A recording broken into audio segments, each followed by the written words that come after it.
Assalamualaikum warahmatullahi wabarakatuh. Perkenalkan, nama saya Salsabila Ainunisa dengan nomor induk mahasiswa 30702000184 dari kelas C, Fakultas Psikologi Universitas Islam Sultan Agung. Saya akan menjelaskan mengenai landasan emosi dari berbagai penyakit. Yang pertama ada alergi, yaitu berasal dari penyangkalan kekuatan dari diri sendiri. Kemudian amnesia, yaitu rasa takut dan melarikan diri dari realita dan tidak mandiri. Selanjutnya ada asma, yaitu berasal dari perasaan tidak mampu mengekspresikan kesedihan dan adanya perasaan tertekan.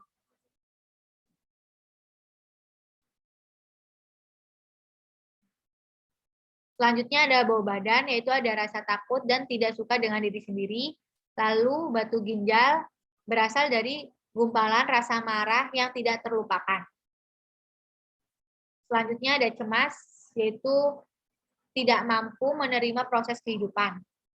Lalu depresi, yaitu perasaan marah yang tidak mampu diekspresikan dan merasa tidak punya harapan. Lalu ada diabetes, yaitu berasal dari perasaan tidak puas dan kesedihan yang mendalam, dan keinginan yang besar untuk mengontrol.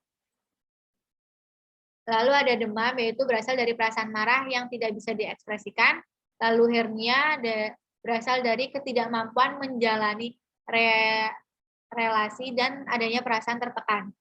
Lalu herpes, yaitu perasaan bersalah akan dorongan seksual.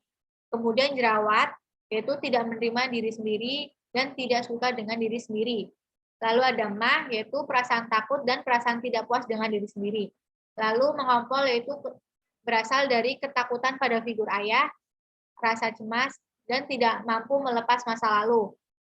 Dan juga adanya perasaan kecewa yang ditekan kuat.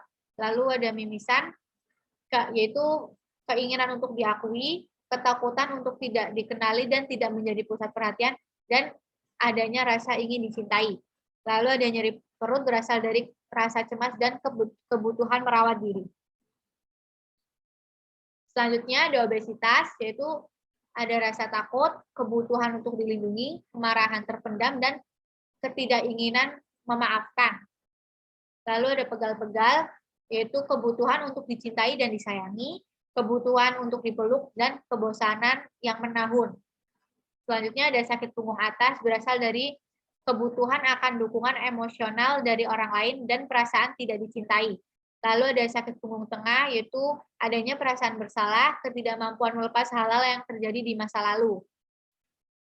Lalu ada sakit punggung bawah, yaitu berasal dari rasa takut akan uang dan kurangnya finansial, kurang dukungan finansial.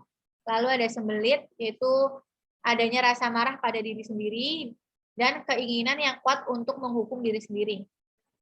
Kemudian ada serangan jantung, yaitu berasal dari perasaan kesepian dan takut ditinggal, merasa tidak cukup baik, dan takut akan kegagalan.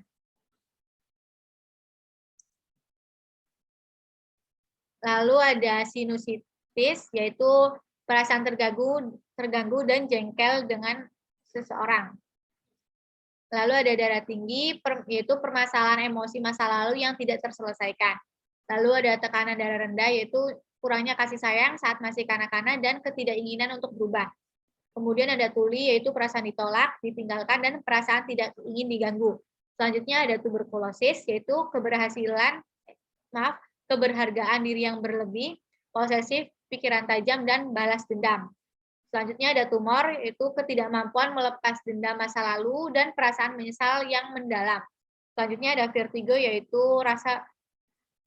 penolakan atas kenyataan hidup.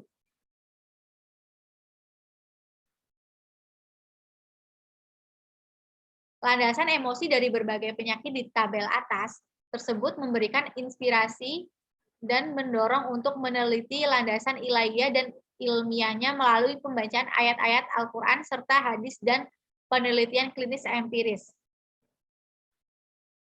Penelitian demikian senantiasa dituntut dalam dunia kesehatan karena teori dan kumpulan testimoni saja dianggap belum mencukupi keabsahannya. Pembahasan sebelumnya telah memberikan pengetahuan bahwa ketika hendak menangani klien terapis muslim idealnya menggunakan ilmu-ilmu yang ilahiyah, yaitu berparadigma tauhid dan telah memenuhi persyaratan ilmiah atau saintifik.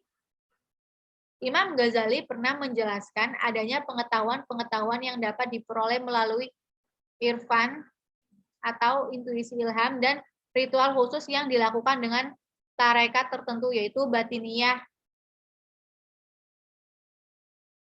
Pengetahuan itu diperoleh melalui usaha mengasah ketajaman kalbu sedemikian rupa sehingga mampu menangkap fenomena alam dengan jernih dan akhirnya dapat dimanfaatkan untuk kepentingan umum. Tetapi menurut riwayatnya, justru karena menuntut ilmu kebatinan semacam itulah, kemudian sang salik Imam Al-Ghazali menjadi psikosomatik dalam beberapa waktu, sampai akhirnya memutuskan hijrah secara fisik maupun rohani, dan hidup sederhana dan lebih mendalami Al-Quran dan hadis-hadis dalam kitab Bukhari Muslim.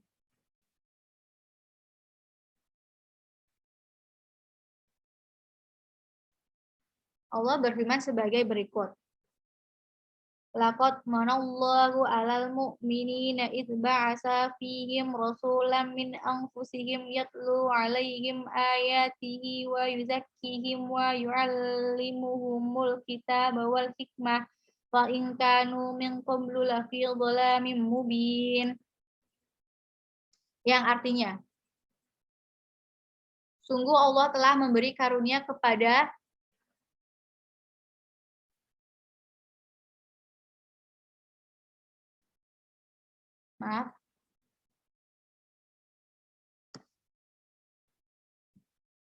Yang artinya, sungguh Allah telah memberi karunia kepada orang-orang yang beriman ketika Allah mengutus di antara mereka seorang Rasul dari golongan mereka sendiri, yang membacakan kepada mereka ayat-ayat Allah, membersihkan jiwa mereka, dan mengajarkan kepada mereka Alkitab dan Al-Hikmah. Dan sesungguhnya sebelum kedatangan Nabi itu, mereka adalah benar-benar dalam kesesatan yang nyata. Sekian dari saya. Wassalamualaikum warahmatullahi wabarakatuh.